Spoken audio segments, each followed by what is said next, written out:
6절까지 말씀, 신약성경 187면에 있는 말씀입니다.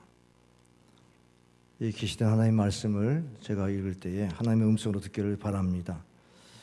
모인 무리의 수가 약 120명이나 되더라. 그때에 베드로가 그 형제들 가운데 일어서서 이르되, 형제들아, 성령이 다윗의 입을 통하여 예수 잡는 자들의 길잡이가 된 유다를 가리켜 미리 말씀하신 성경이 응하였으니 마땅하도다. 이 사람은 본래 우리 수 가운데 참여하여 이 직무의 한 부분을 맡았던 자라. 이 사람이 불의의 삭스로 밭을 사고 후에 몸이 곤두박질하여 배가 터져 창자가 다 흘러나온지라. 이 일이 예루살렘에 사는 모든 사람에게 알려져 그들의 말로는 그 밭을 아겔다마라 하니 이는 피밭이라는 뜻이라. 시편에 기록하였을 그의 거처를 황폐하게 하시며 거기 거하는 자가 없게 하소서 하였고, 또 일렀을 때 그의 직분을 타인이 취하게 하소서 하였도다. 이러함으로 요한의 세례로부터 우리 가운데서 올려져 가신 날까지 주 예수께서 우리 가운데 출입하실 때에 항상 우리와 함께 다니던 사람 중에 하나를 세워 우리와 더불어 예수께서 부활하심을 증언할 사람이 되게 하여야 하리라 하거늘, 그들이 두 사람을 내세우니 하나는 바사바라고도 하고 별명은 유스도라고 하는 요셉이요, 하나는 마띠아라. 그들이 기도하여 이르되, 무사람의 마음을 아시는 주여, 이 두 사람 중에 누가 주님께 택하신 바 되어 봉사와 및 사도의 직무를 대신할 자인지를 보시옵소서. 유다는 이 직무를 버리고 제 곳으로 갔나이다 하고 다 같이 지보와 마띠아를 얻으니 그가 11사도의 수에 들어가니라. 아멘. 하나님이 여러분에게 평강을 주시길 원합니다. 은혜 주시길 원합니다. 여러분의 삶을 지키시길 원합니다. 오늘 특별히 이 주간에 선거가 있기 때문에 여러분이 좀 무거운 주제이지만 꼭 은혜를 받고 또 국민의 한 사람으로서 또 투표의 그런 사명도 감당할 수 있기를 원합니다. 선택과 자유민주주의라고 하는 주제로 말씀을 증거하려고 합니다. 우리가 선택이라고 하는 것은 우리에게 자유의지가 있기 때문에 가능한 겁니다. 그러나 이 선택은 책임이 따릅니다. 그 결과라고 하는 것은 우리의 선택한 결과입니다. 오늘의 우리의 상황은 과거의 우리의 선택의 결과인 것입니다. 근데 이 선택이라고 하는 히브리어의 단어는 바하르라고 하는 단어인데, 여러 개의 가능성 가운데 어떤 동기에 구애받지 않고 자유롭게 선택할 수 있는 것을 말합니다. 선택이라고 하는 것은 인간의 자유의지를 못 받아도 하나님이 존중하셔서 허락하신 은총인 것입니다. 신명기서에 보면은 모세가 설교할 때에 이 선택의 주제로 말씀을 전합니다. 신명기의 주제는 선택입니다. 그러니까 화와 복을 두고 너희들이 선택하라는 거죠. 그래서 하나님의 계명과 규례와 법도를 지켜 행하면 복이 될 것이고, 그것을 어기면 하나님의 화가 임하게 될 것이다, 이렇게 말씀하신 겁니다. 신명기 7장 6절부터 8절에 보면 이스라엘이 선민이라고 하지만 너희들이 수요가 많아서 선택된 백성이 아니라 하나님의 사랑으로 인해서, 그리고 조상들에게 언약에 의해서 그들이 선택된 백성이라는 사실을 기억하라, 그렇게 말씀하시면서 그들에게 선택권을 허락하신 겁니다. 그냥 저절로 하나님 선택했으니까 그냥 하나님 우리를 복 주시는 것이 아니라, 하나님 선택했지만 그러나 우리의 의지와 신앙의 결단으로 믿음을 선택할 때에 복을 주신다, 그런 말씀입니다. 우상숭배도 역시 선택의 결과로 3, 4대 망하리라고 하신 말씀, 하나님의 계명을 지키는 자는 1000대 은혜를 주신다는 이런 말씀, 이것은 다 그 계명을 우리가 지키느냐 지키지 않느냐의 여부에 그 결과가 달려있는 겁니다. 그런 면에서 우리가 잘된 선택과 잘못된 선택을 구별할 필요가 있습니다. 우리가 아담을 보면 하나님이 명령하셨어요. 선악과를 따먹으면 정령 죽으리라고 하는 그런 명령 앞에 잘못된 선택을 했습니다. 선악과를 따먹고 말았죠. 육신의 정욕과 안목의 정욕과 이생의 자랑으로 말미암아 잘못된 선택으로 그 에덴 동산에서 추방당하고 마는 그런 비극을 낳게 됐습니다. 여러분, 아브라함을 여러분 기억하시죠? 믿음의 조상. 그는 본토 친정 아비집을 떠나라는 명령에 순종했습니다. 어디를 갈 바 알지 못했지만 그러나 말씀에 의거해서 순종했을 때 마침내 가나안 땅에 들어가게 됐고, 그리고 많은 연단 가운데 약속의 아들을 하나님이 허락했지만 그 아들마저도 하나님 앞에 드리라고 할 때에 그 드림에도 기꺼이 순종했습니다. 그러니까 말씀에 순종하는 것이 잘된 선택이죠.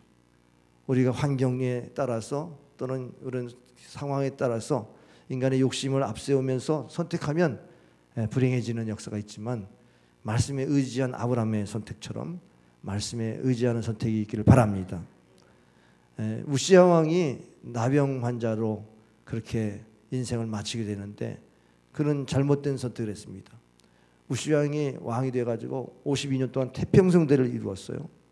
이루는 가운데 말년에 교만했습니다. 그래서 제사장이 드렸던 이 제사의 향로를 그가 80명의 제사장들이 말리는데도 불구하고 거길 굳이 들어가가지고 향로를 잡다가 이마에 나병이 들고, 그래서 별궁에서 나병 환자로 그렇게 비참하게 인생을 마쳤습니다. 결국 제사장의 직무를 월권하셨어요. 하나님의 기름 부은 종의 자리를 월권하다가 그렇게 하나님의 징계를 받은 겁니다. 여러분, 사울 왕도 블레셋과의 전투에서 사무엘을 기다리지 않고 자기가 제사를 드리는 이러한 실수를 범해서 하나님 왕 세운 것을 후회하셨다 그랬습니다. 그런데 반면에 다윗을 보세요. 다윗은 밧세바를 범하고 그의 남편 우리아를 간접 살해시키는 이러한 아주 죄악을 범했을 때에 아무도 모르게 일이 끝난 줄 알았는데 나단 선지자가 그것을 지적하죠. 나단 선지자의 지적을 받을 때 다윗이 회개했다는 겁니다. 성군 다윗이 됐다는 것, 그것은 거룩한 백성으로 거듭났다는 얘기지 않습니까? 그래서 사무엘하 12장 13절에 보면 다윗이 나단에게 이르되 내가 여호와께 죄를 범하였노라 하매 나단이 다윗에게 말하되 여호와께서도 당신의 죄를 사하였으니 당신이 죽지 아니하려니와. 회개할 수 있었다는 것만 해도, 다윗이 왕의 자리에서 침상을 적시며 회개했다는 것만 해도 하나님의 감동을 받을 만하죠. 그래서 하나님 마음에 맞은 사람이라고 성경은 그의 인격을 그렇게 표현하고 있고, 사도행전 13장 36절에 보면은 진심으로 하나님의 뜻을 쫓아 섬기다가 잠들었다고 그렇게 바울은 다윗을 평가합니다. 결국은 우리가 하나님의 그 직분 맡아서 기름 부은 종, 선자의 음성, 제사장의 사역을 우리가 월권을 하거나 터치해서는 안 된다는 것입니다. 그리고 이제 빌라도에 대한 얘기를 하겠습니다. 빌라도가 예수님을 십자가에 내준 장본인, 그가 유다 총독이 있을 때에 이제 예수님을 십자가에 못 박으라고 하는 군중들의 소리에 정말 그야말로 자기의 뜻은 아니었습니다. 손을 쥐시고 나는 무죄하다 할 정도로 심판하진 원치를 않았습니다.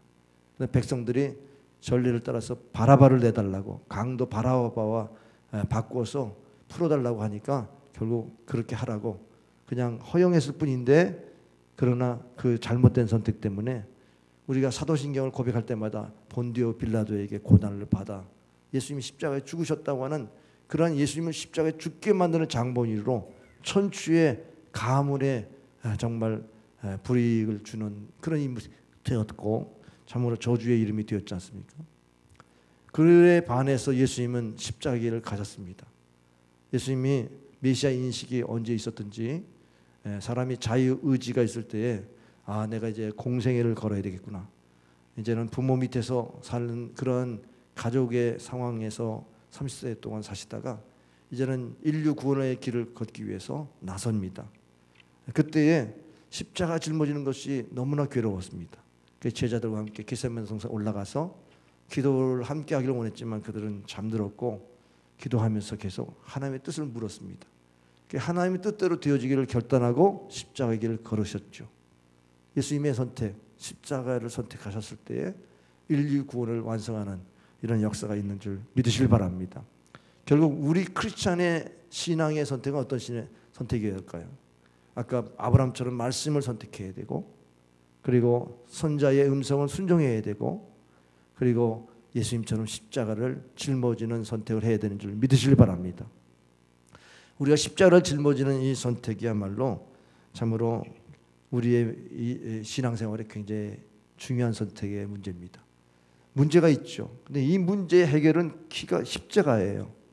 십자가를 짊어지면 문제가 해결되는데 십자가를 짊어지기까지가 쉽지 않다는 것 때문에 그래서 늘 문제가 해결이 안 됩니다. 초대교회가 예수님이 승천하신 후에 이제 교회가 형성되는 과정 속에서 사람들이 모여서 기도를 했습니다. 왜냐하면 아버지께서 약속하신 성령을 기다리라, 예루살렘 떠나지 말라는 그 말씀 때문에 마가다락방에 모여서 기도하기 시작했습니다. 성령의 약속이 임하는 그 약속이 뭔지 모르지만 주님이 곧 오신다는 말씀처럼 들려서 재림의 신앙을 가지고 기도했을 겁니다. 근데 그 당시에 의문이 뭐냐면 기도해도 풀리지 않는 의문이 예수님이 왜 이렇게 허약하게 죽으셨냐는 거예요. 메시아라고 우리는 믿었는데 그 메시아가 그렇게 허약하게 죽을 수가 있나? 가룟유다의 배신도 있었지만 그렇게 십자가에 무기력하게 죽을 수 있나? 그 십자가를 부끄럽게 생각했어요. 그 제자들이 어디 가서 나 예수를 따랐던 제자라고 말을 못하고 그야말로 숨었습니다. 그래서 십자가를 부끄럽게 생각했을 때 사도 바울은 참으로 십자가의 도가 믿는 자에게 능력이지만 십자가를 부끄럽게 하는 자는 멸망의 증거가 된다고 그랬습니다. 그만큼 십자가를 자랑했던 바울은 그 시대의 사조에 의하면 굉장한 용기죠. 십자가만을 자랑하니까. 다른 것은 어떠한 헬라 철학이나 유대인의 증거를 쫓지 않고 십자가만 자랑하는 이 사도 바울의 신앙 고백은 그건 생명건 신앙 고백이었습니다. 그 당시에는 그만큼 십자가의 이 의문점을 가지고 제자들이 불안에 떨고 있었을 때에 그들은 모여서 기도하라는 명령 앞에 기도했던 겁니다.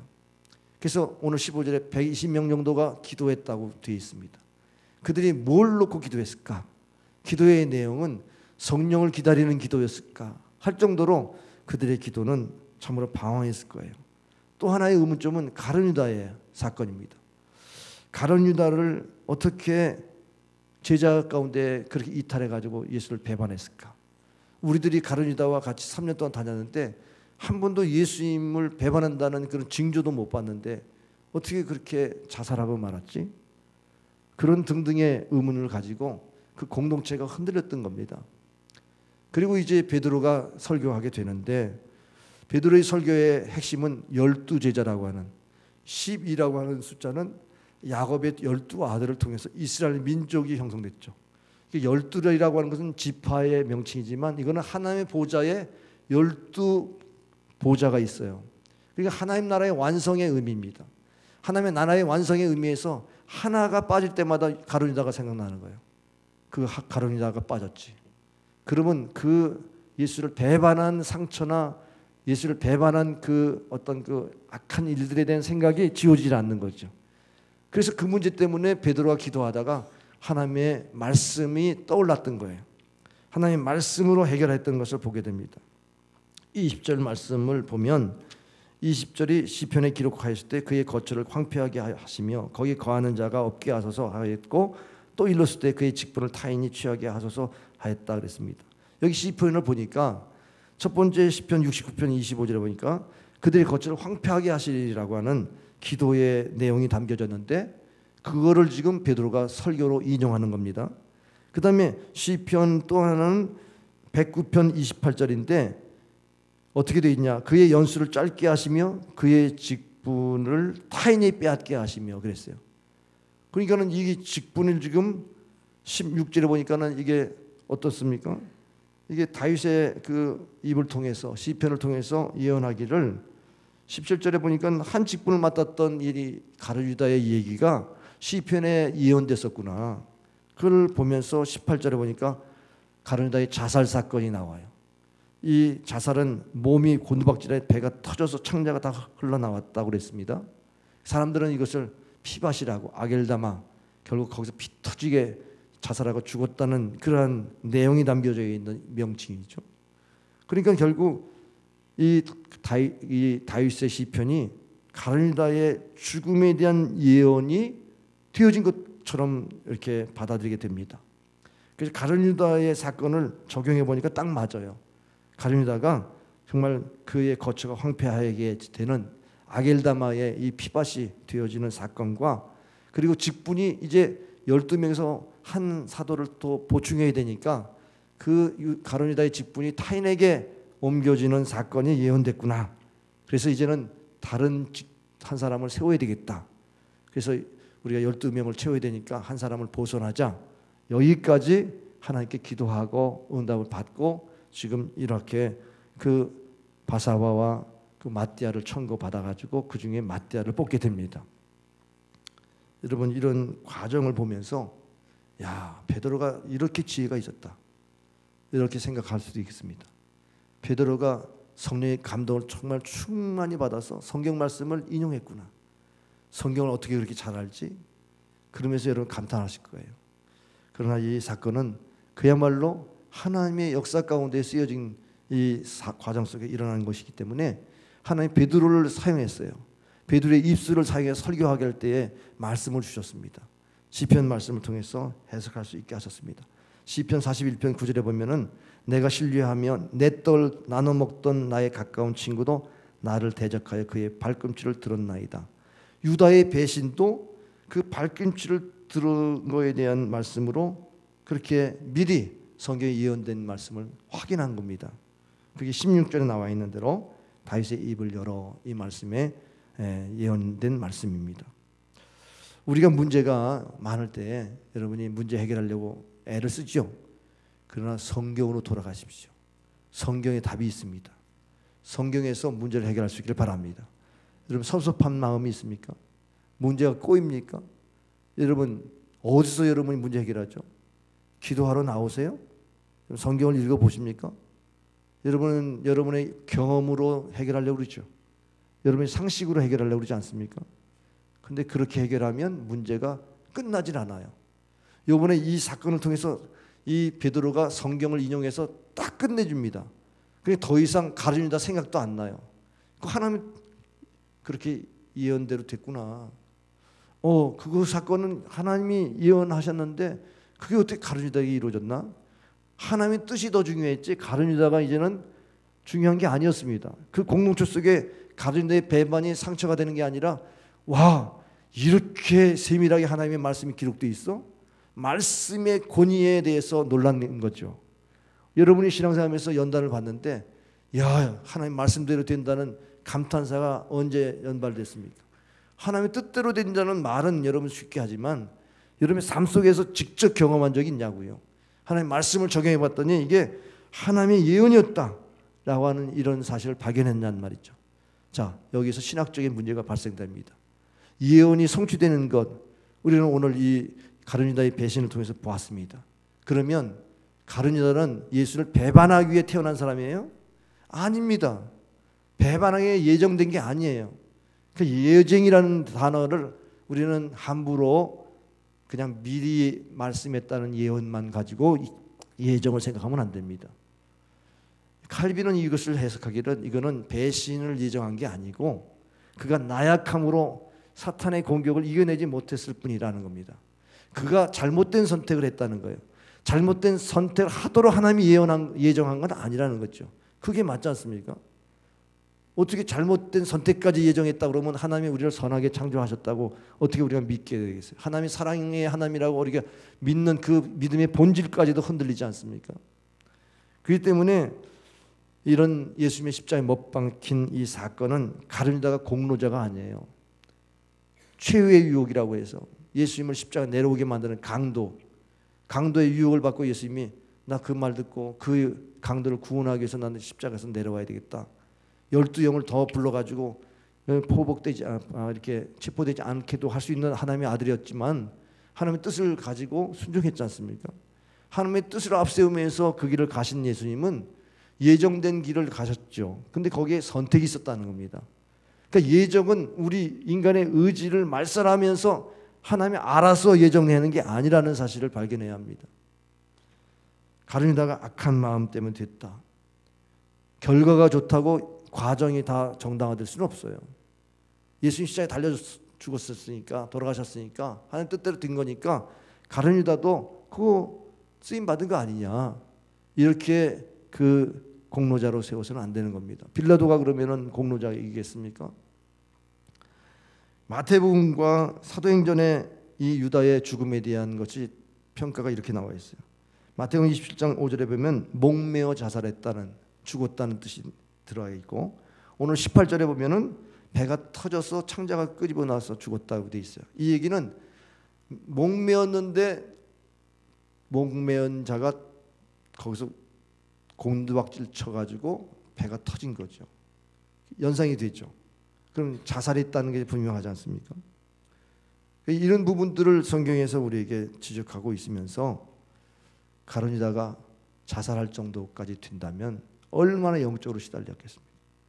죄책감에 눌려가지고 그래서 그 제사장들에게 은 20냥을 던지면서 내가 무지한 피를 흘리게 했다. 그러면서 그가 후회하는 것을 보였습니다.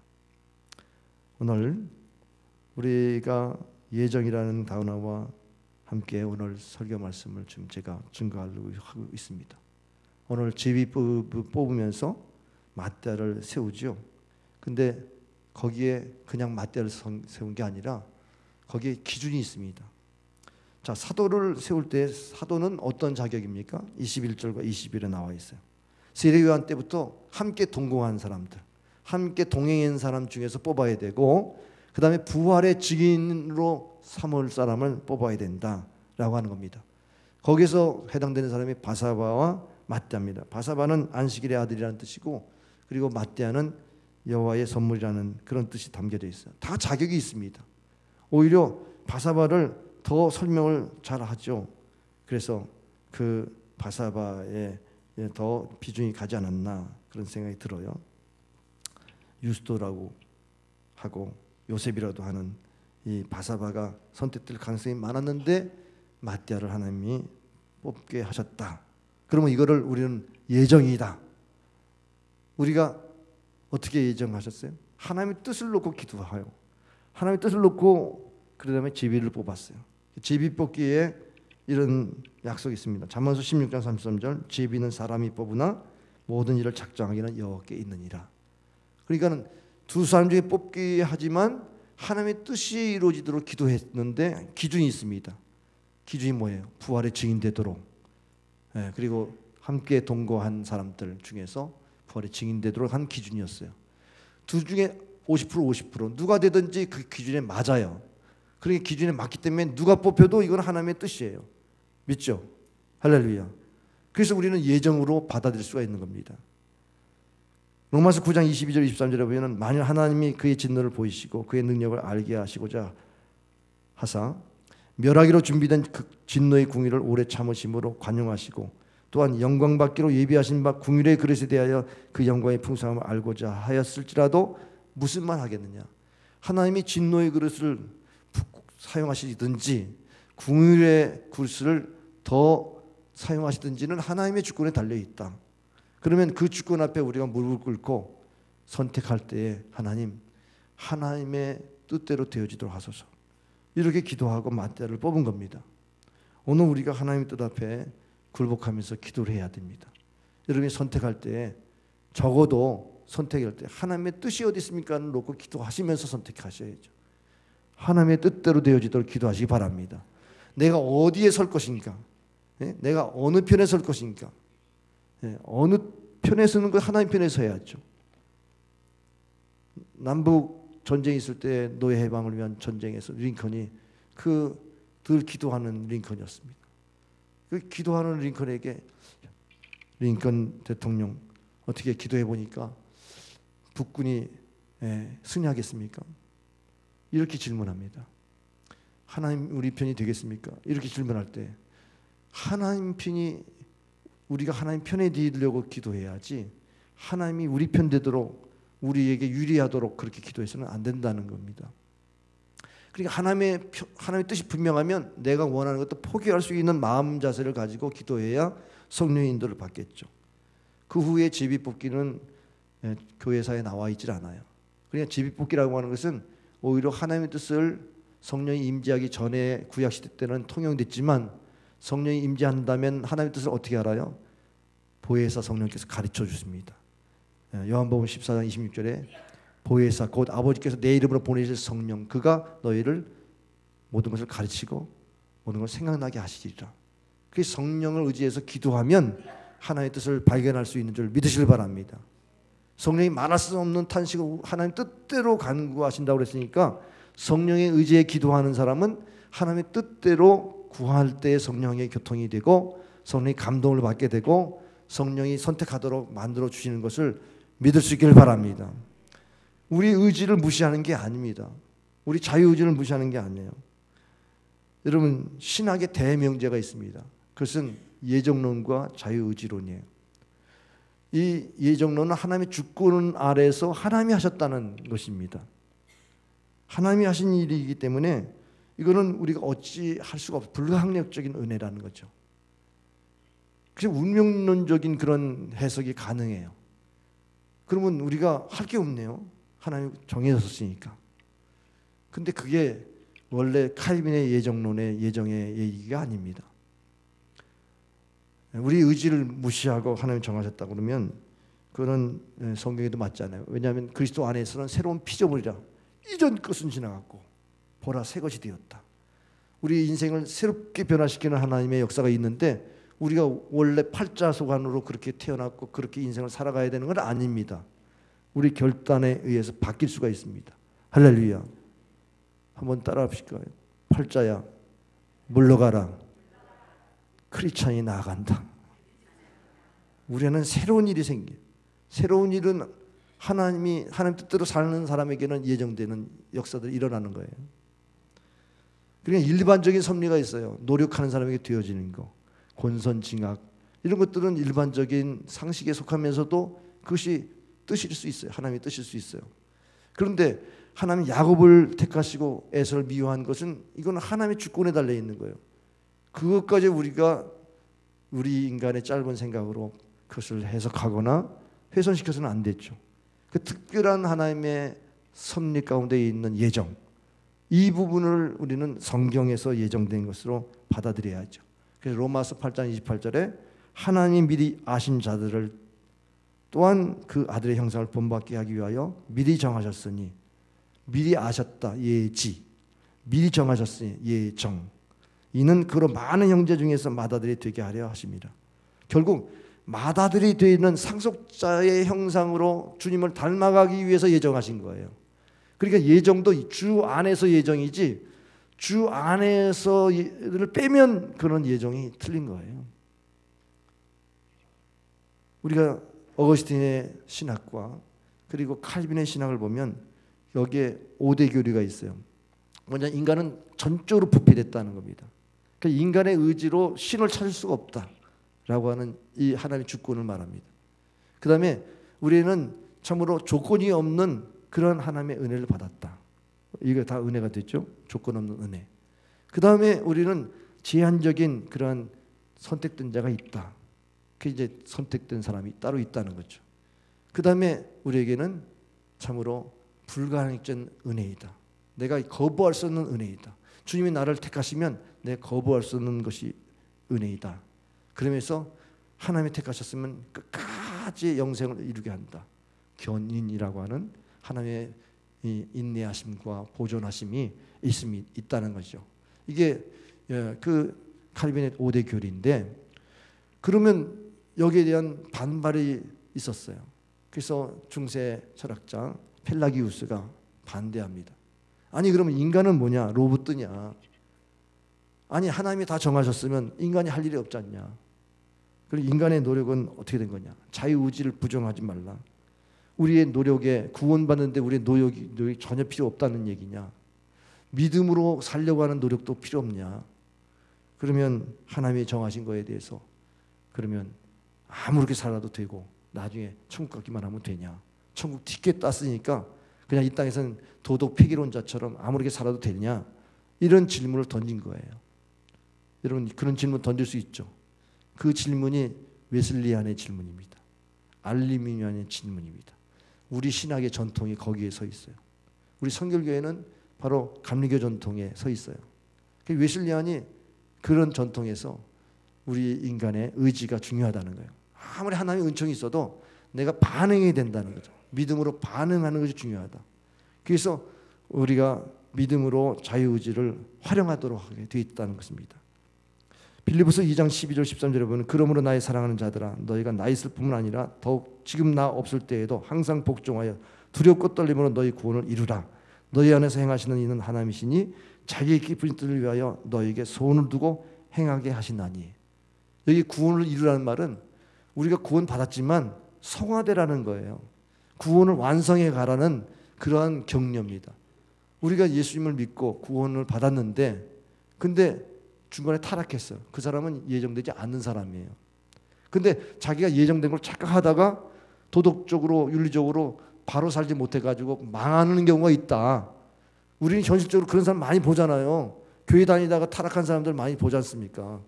그럼 원래 그 사람은 예정되지 않는 사람이라는 거 이렇게 교리적으로 말할 게 아니라 그 안에 하나님이 기뻐하신 소원이 있느냐, 하나님 기뻐하신 소원이 있으면 그 안에서 하나님이 역사하신다. 이게 성결교회의 교리예요. 성결교리는 하나님의 기뻐하신 뜻을 품고 소원을 두고 행하게 하시는 주님을 의지하라는 겁니다. 그래서 에베소 1장 4절과 5절에 보면은 뭐라고 말씀했습니까?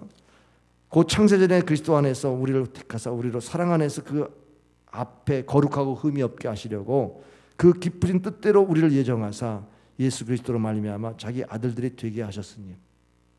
하나님이 예정하신 건 맞는데 그 목적이 뭐냐? 거룩하게 살게 하기 위해서 택하셨다는 겁니다. 그러니까 예정론에 성결이 안 들어가면 이거는 한쪽만 치우친 거예요. 거기에 선교가 있겠습니까? 모든 사람으로 예수를 믿게 하는 선교가 약화되죠. 다 예정됐는데. 제가 부산에 한번 세미나 내려가다가 그 운전수에게 전도했는데 그래요. 우리 교회는요 장로교회인데 다 이렇게 뭐 교회가 부흥되고 자랑해요. 그 전도를 얼마나 합니까? 우리 전도 안 해도 다 사람들이 교회 나옵니다. 그래요?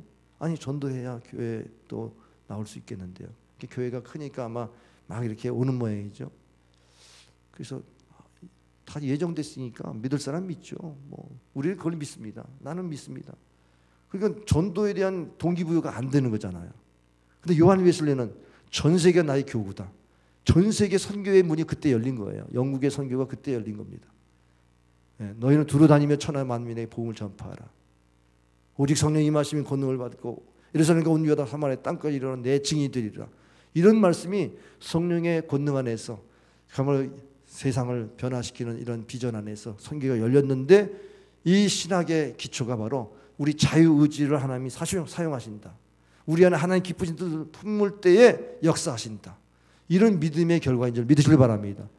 생각해 보세요. 우리가 구원받는데 영접하는 자, 곧 그를 믿는 자들에게 하나님의 자녀가 되는 권세를 주셨으니 영접하는 우리 개인의 의지가 중요하지 않습니까? 억지로 믿게 만들어요? 내가 의지적으로 안 받아들이는데 어떻게 구원받는다고 말할 수 있어요? 볼지어다 내가 세상 끝날까지 너희 항상 함께 있으라. 이런 것도 내가 선교의 명령 속에 지상명령의 제자 삼는 사역에서 약속하신 말씀이거든요. 임마누엘, 주님이 임마누엘 하세요. 내 안에 예수님이 우리와 함께 하세요. 그러나 전도의 사건 속에서 임마누엘을 경험할 수 있다는 말이죠. 그래서 우리가 자유의지적인 이런 신앙가를 간 사람은 체험신앙이 중요한 거예요. 우리가 교리적으로는 맞아요. 예정론이 맞아요. 그러나 체험적으로 보면 우리에게 그런 예정이 안 맞을 수 있는 게 너무너무 많거든요.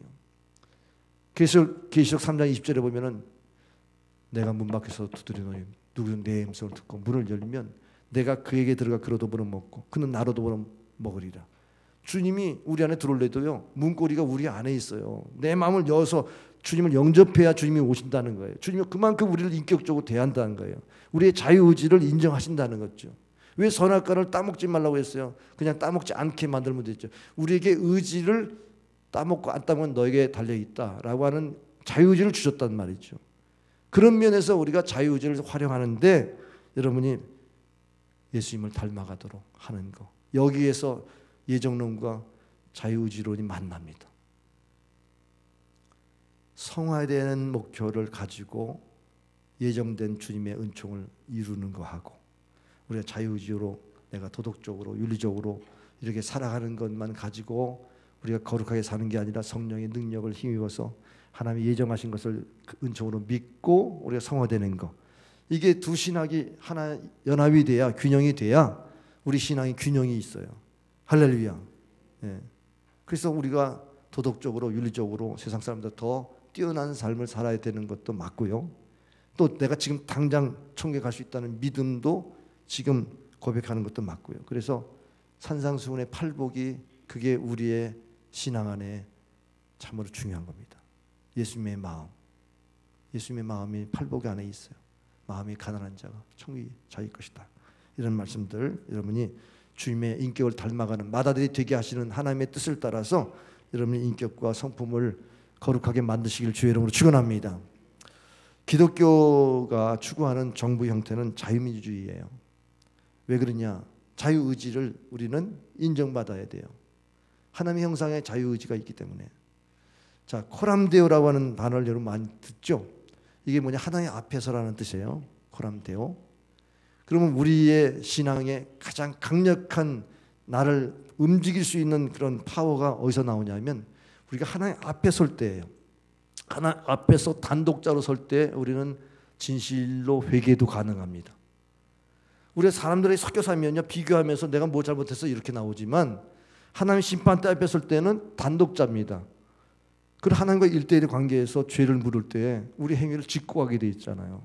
그럼 예수님이 변호사가 돼서 저 영혼은 예수의 피를 의지하여서 구원받았습니다 라고 예수님이 변호하지 않으면, 예수의 보혈이 없으면 심판받게 돼 있지 않습니까?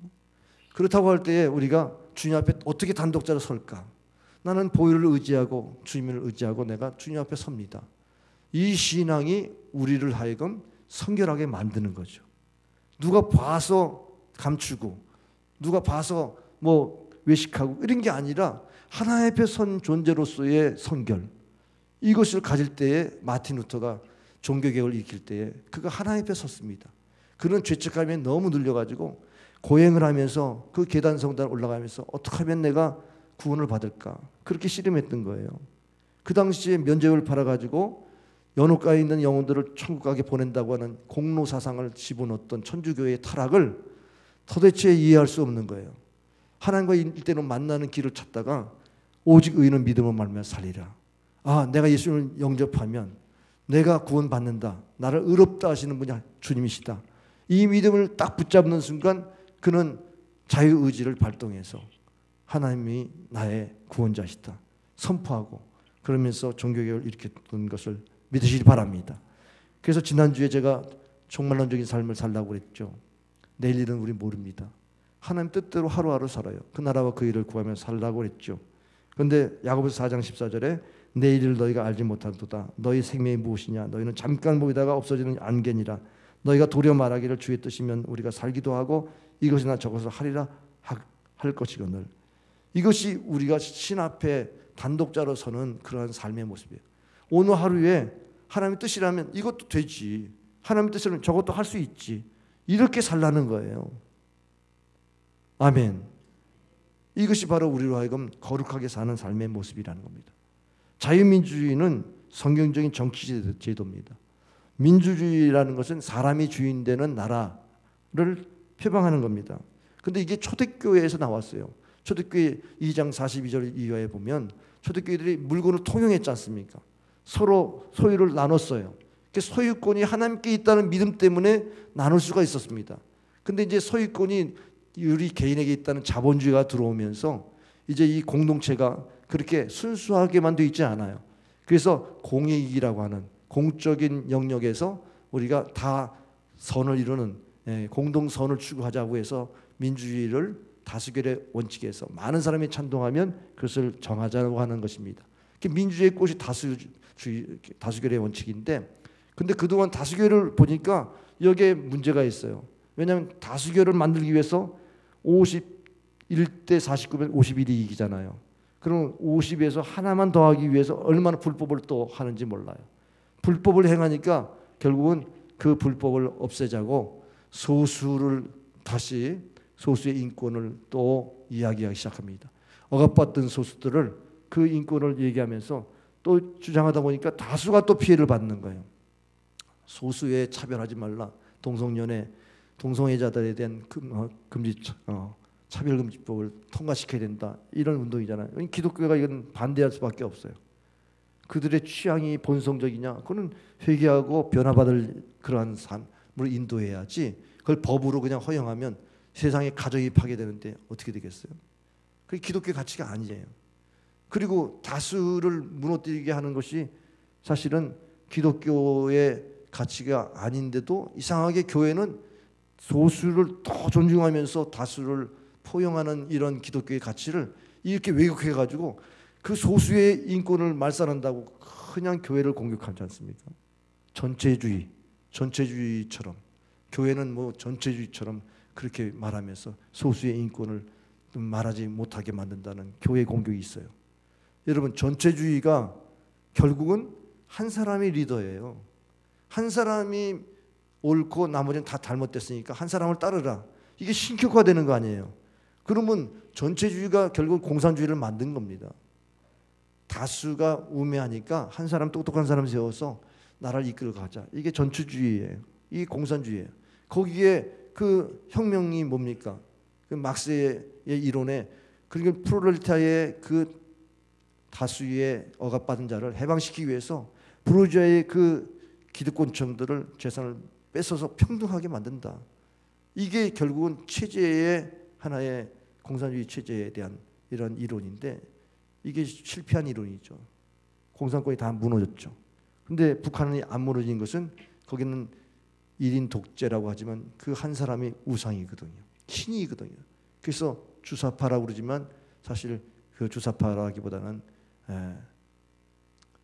하나님처럼 된 김정은 체제에 불과한 거예요. 그러니까 우리는 공산주의를 배격합니다. 기독교는 공산주의를 배격해요. 인권을 우리는 말해야 되는데 여러분 스스로 자기 자신에 대해서 어떻게 평가할지 모르겠습니다. 하나님이 우리에게 주신 약속의 말씀이 진리를 알지 진리가 너희를 자유케 하리라. 요한복음 8장 36절에 그러므로 아들이 너희를 자유롭게 하면 너희가 참으로 자유하리라. 그렇게 말씀하셨어요. 그러니까 우리 기독교인들은 자유를 뺀 민주주의는 우리가 원치 않습니다. 탈북자들이 왜 이 땅에 왔느냐? 그러면 자기는 민주주의 때문에 온 게 아니라는 거예요. 왜? 저 북한은 인민민주주의를 하거든요. 인민은 다 충성맹세하는 사람이 인민이에요. 거기는요. 김정은에게 충성맹세하는 인민이에요. 그냥 토탈리티예요. 근데 우리는 인디비주얼리티, 우리 개인의 인격을 존중하면서 하나로 만들어가는 그런 자유민주주의, 인간의 자유의지를 인정하면서 그것을 연합해서 하나가 되게 하는 국민이라는 민자를 사람이 주인되는 나라를 세운다. 그 사람에는 외국인도 사람이고 뭐 어떤 죄인도 사람이라고 그러면 이게 나라가 어떻게 됩니까? 법치가 안 되잖아요. 그러니까 주인이 되는 것이 중요한 게 아니라 하나님의 주권을 인정하는 자유를 누린 크리스찬이 이 땅을 참으로 하나님이 기뻐하는 나라로 만드는 게 더 중요한 줄 믿으시길 바랍니다. 이번 선거에 여러분이 결국 한 표를 하는 것이 이 나라를 지키는 한 표가 돼야 되는데 여러분 한번 생각해 보세요. 가룟유다가 예수를 배반했어요. 왜? 자기의 권력 의지가 그를 그렇게 만들었습니다. 자기가 모든 제자보다도 뛰어난 머리를 갖고 있기 때문에 예수를 팔아도 자기는 손해볼 거 없고 그래서 정부적으로 자기는 영웅이 될 거라는 생각을 했던 겁니다. 정치는 아마 그럴 수도 있어요. 제 길로 갔어요. 결국 자살의 길로 갔어요. 가룟유다는 제 길로 갔다고 돼 있어요. 그런데 예수님은 이사야서 53장 6절에 우리는 다 양 같아서 제 길로 갔거늘 여호와께서 우리 무리의 죄악을 예수님께 담당시키셨도다. 십자가를 통해서 인류의 죄를 담당시키셨습니다. 우리는 자유롭게 마음대로 살려고 해요. 자기 이권과 자기의 권력, 투지, 의지 이런 걸 가지고 살려고 해요. 근데 그게 제한받아야 됩니다. 주 안에서 자유를 누리려야 됩니다. 그래 주님이 나의 주인 되시는 나라를 만들어야죠. 우리 그리스도는 내가 주님이 주인이십니다라고 고백하는 크리스찬이 세우는 나라가 되어야죠. 그렇다고 하면 우리가 얼마나 중요합니까? 우리 한 표가. 여러분 전교조 얼마나 역사를 왜곡하고 이 땅에 자라는 세대들을 얼마나 정말로 이 땅에서 어떻게 주권을 가지고 이 나라를 이끌어갈지 모르겠어요. 여러분이 적어도 그 정도는 보고 선거를 해야죠. 우리 다음 세대에 물려줄 대한민국은 자유민주주의 나라를 물려야 된다는 크리스찬의 가치관을 가지고 선거를 해야지 누가 찍으라고 찍은 게 아닙니다. 여러분, 개인의 선택이 이 민족을 운명을 가르고 있다는 사실을 기억하십시오. 기도하세요. 하나님 뜻이 이루어지도록. 내가 선택한 그 사람을 놓고 기도하세요. 하나님의 뜻의 도구가 되도록. 적어도 그분이 자유민주주의의 가치를 갖고 있는지는 확인하고 찍으세요. 기도하겠습니다.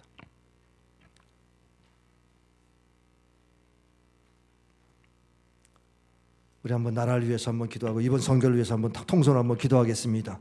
아버지 하나님, 역사를 주관하신 아버지 하나님, 우리에게 예수 그리스도는 우리를 자유를 주셨습니다. 죄에서의 자유, 우리에게 생명을 주셨습니다. 자유를 누릴 수 있는 생명을 주셨습니다. 이 인권을 가지고 이 땅의 많은 영혼들을 섬기면서 전도하며 영혼을 살리는 이 사명을 감당해야 되겠습니다. 아버지, 그러나 우리의 선택이 잘못되면 참으로 나라를, 아버지, 운명을 아버지 훼손시킬 수가 있습니다. 아버지 하나님, 이 시간 다시 한번 우리의 선택에 하나님의 은총을 구합니다. 하나님의 뜻이 하늘에서 이루어진 것처럼 우리 민족 가운데 이루어지도록 자유민주주의 국가가 세워지도록 하나님께서 도와주시길 원합니다. 우리 각각 이와 같은 가치를 가지고 이번 선거에 임할 수 있도록 축복하여 주시옵소서. 주의 궁의를 구합니다. 아버지 하나님, 우리가 진리를 예수 그리스도로 믿고 주님을 따르는 주의 백성, 주의 제자가 됨을 감사합니다. 이제는 자유 대한민국을 세우기 위한 선택의 기로에 우리를 사용하시도록 기도합니다. 하나님 뜻이 이 민족 가운데 임하도록, 하나님이 이 민족의 주인 되시도록 간구합니다. 하나님이 주관하시는 대한민국 세워주시옵소서. 우리의 선거의 선택을 통해서 하나님 세워주시옵소서.